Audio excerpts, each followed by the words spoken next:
নমস্কার বন্ধুরা, moms kitchen বেঙ্গলিতে আপনাদের অনেক অনেক স্বাগত জানাই। বন্ধুরা, আজকে আমি লাউ শাকের একটা রেসিপি আপনাদের সাথে শেয়ার করব। রেসিপিটা প্রথম থেকে শেষ পর্যন্ত দেখার অনুরোধ করছি। আসুন আর দেরি না করে রেসিপিটা শুরু করি। আমি লাউ শাকটাকে প্রথমে খুব ভালোভাবে কেটে ধুয়ে পরিষ্কার করে নেব। আমি এখন লাউ শাকের ডাঁটাটাকে কেটে নিচ্ছি। এবার আমি লাউ শাকটাকে কেটে নেব। আমি লাউ শাকটাকে খুব ভালোভাবে কেটে ধুয়ে পরিষ্কার করে নিয়েছি। আমি গ্যাসের উপরে কড়াই বসিয়ে কড়াইতে দিয়ে দিচ্ছি তেল। আমি এখানে সর্ষের তেল দিয়ে দিয়েছি। তেলটা খুব ভালোভাবে গরম হওয়ার পরে আমি বড়িগুলোকে দিয়ে ভেজে নিচ্ছি। বড়িগুলোকে খুব ভালোভাবে লাল লাল করে আমাদের ভেজে নিতে হবে।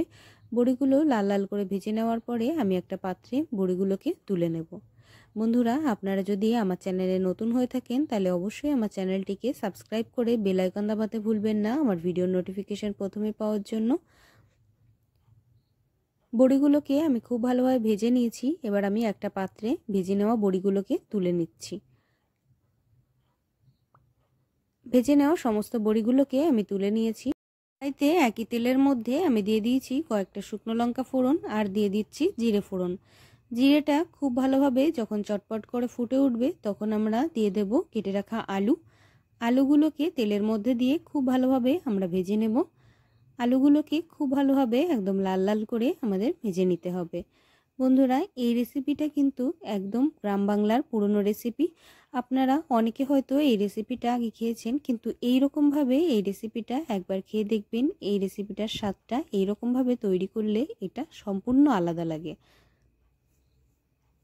আলুগুলোকে আমি খুব ভালোভাবে কিছুক্ষণ তেলের মধ্যে ভেজে নিয়েছি। এখন দিয়ে দিচ্ছি পরিমাণ মতন লবণ আর দিয়ে দিচ্ছি অল্প পরিমাণে হলুদ।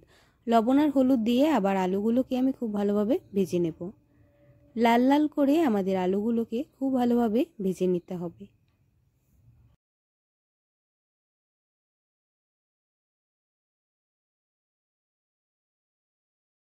লাউ শাকটাকে আমি খুব ভালোভাবে কেটে ধুয়ে পরিষ্কার করে নিয়েছি। দেখুন, এর সাথে আমি কিছু ছিমও কেটে দিয়েছি।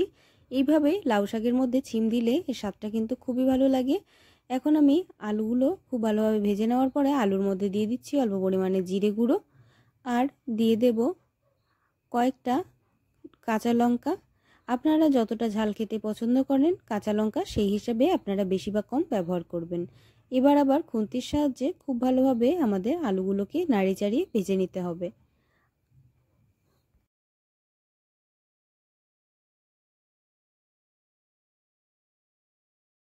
জিরে গুঁড়ো আর কাঁচা লঙ্কা দিয়ে আলুটাকে খুব ভালোভাবে আমি ভেজে নিয়েছি। এখন আমি শাকটাকে দিয়ে দিচ্ছি।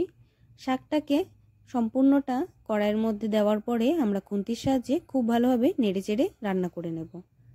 আমি সমস্ত শাকটাকে কড়াইয়ের মধ্যে দিয়ে দিয়েছি। এখন খুন্তির সাহায্যে খুব ভালোভাবে নেড়েচেড়ে আমি শাকটাকে একদম মিশিয়ে নেব।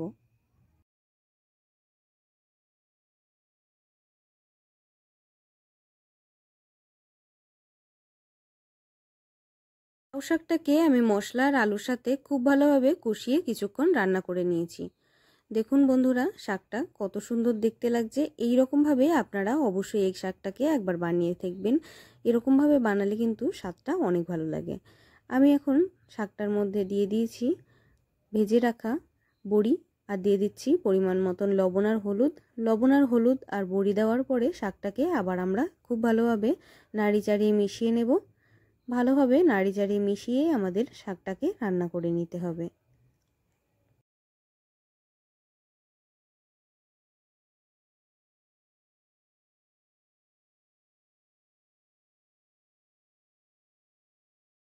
লাউ শাকটাকে আমি খুব ভালোভাবে নাড়ি চাড়িয়ে বেশ কিছুক্ষণ মিশিয়ে নিয়েছি।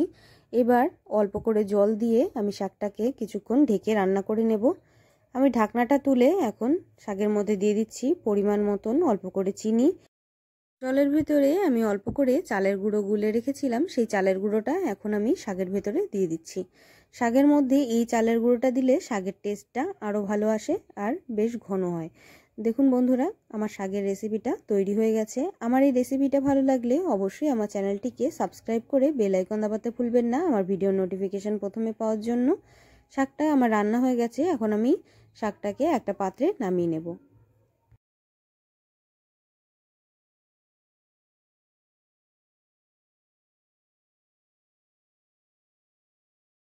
আমার রেসিপি ভালো লাগলে আমার চ্যানেলটিকে সাবস্ক্রাইব করে বেল আইকন দাবিয়ে আমার পাশে থাকবেন এমনই রেসিপি আরও দেখার জন্য। আপনারা সবাই খুব ভালো থাকবেন, সুস্থ থাকবেন। দেখা হবে পরের ভিডিওতে নতুন রেসিপি নিয়ে। রেসিপিটা প্রথম থেকে শেষ পর্যন্ত দেখার জন্য আপনাদের অনেক অনেক ধন্যবাদ।